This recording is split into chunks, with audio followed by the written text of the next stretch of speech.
I'm Sandra Rodriguez, and I am here to discuss with you the many benefits of the family bed. Simply put, the family bed or co-sleeping is the practice of sleeping with your children until they are ready to make the transition to the big boy or big girl bed. For a very long time, I was embarrassed to tell people that our children slept with us. But I started noticing the differences between my children and their peers. For instance, my youngest daughter and my cousin's daughter were born 2 days apart. I breastfed and co-slept with my daughter. My cousin, on the other hand, followed a strict bottle-fed schedule and had her baby in a crib from day one.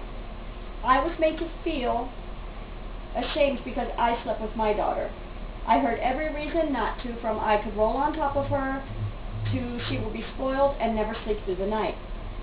Well, a few months later, I had my counter-argument. My daughter slept through the night almost from the very beginning. She was in bed with me. She did not have to wail at the top of her lungs to awake me and let me know that she was hungry. She simply whimpered. I positioned her so she could nurse, and we both went back to sleep. My cousin's daughter did not sleep fully through the night until she was about 1 year old. My daughter never had an attachment to an inanimate object. My cousin's daughter, on the other hand, was fighting with her daughter over her pacifier addiction until she was in 2nd grade. Was my daughter attached to me? Yes, she was. But isn't she supposed to be? In a study of early childhood co-sleeping by Hayes, Roberts, and Stowe in 1996, it was found that infants and children who were solitary sleepers had a much stronger attachment to a security object and were more likely to be disturbed by that object's absence than co-sleepers.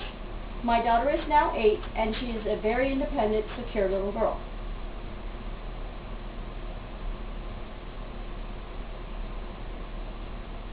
While co-sleeping is not for every family, it should be at least considered. It is personal as a decision as breastfeeding.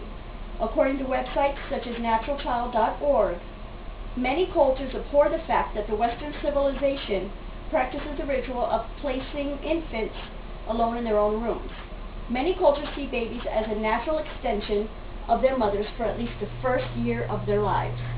Our culture seems to push our children towards adulthood at an ever-growing rate.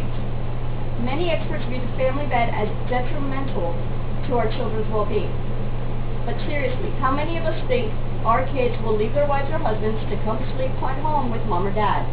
My kids eventually became uncomfortable in our bed and transitioned easily into their own. Many experts publicly disclaim the family bed as an option in healthy childhood rearing. One of those experts was Dr. T. Barry Brazelton. But in 1979, in Redbook magazine, he decided that he had to reevaluate his rather rigid ideas on handling sleep problems in our cultures. Dr. Brazelton had received an overwhelming number of letters from parents across the country who disagreed with his advice that children should not sleep in the same bed as their parents. What he did not realize was how many parents did not believe in helping a child learn to sleep alone at night. The Cry It Out method has been made popular by child rearing shows such as the Super Nanny. If you go to the website at www.supernanny.com and look up sleep separation, you will find step-by-step advice on how to train your child to sleep alone. Her method seems simple. Place your child in their bed, and every time they come out of the bed, sternly state that it is bedtime and it is time to go back to sleep. The Cry It Out method is just that. The child cries until they fall asleep. They do not fall asleep from feeling secure, but simply because they have tired themselves out. And although there can be success in this method, how much is from truly learning to feel secure and loved at bedtime, and how much is from feeling defeated and feeling they have no other choice? Here are a few pictures of families that make the family bed work for them.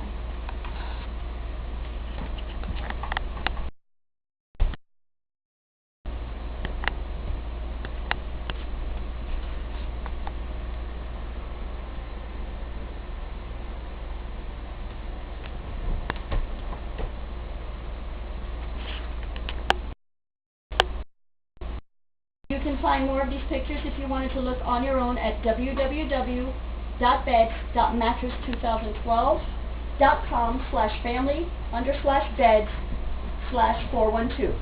In today's busy world, quality time with our children is becoming a rare commodity. So in the family bed, It should be a natural choice as a family dinner table. You do not even have to sleep in the same bed. The same room will do. Imagine silly stories with the lights off, sharing excitement at Christmas time, or even the amazing feeling of your little one tucking you into bed. Do not make your decisions on the advice of so-called experts. It's obvious by now that experts do not always know best. Thank you.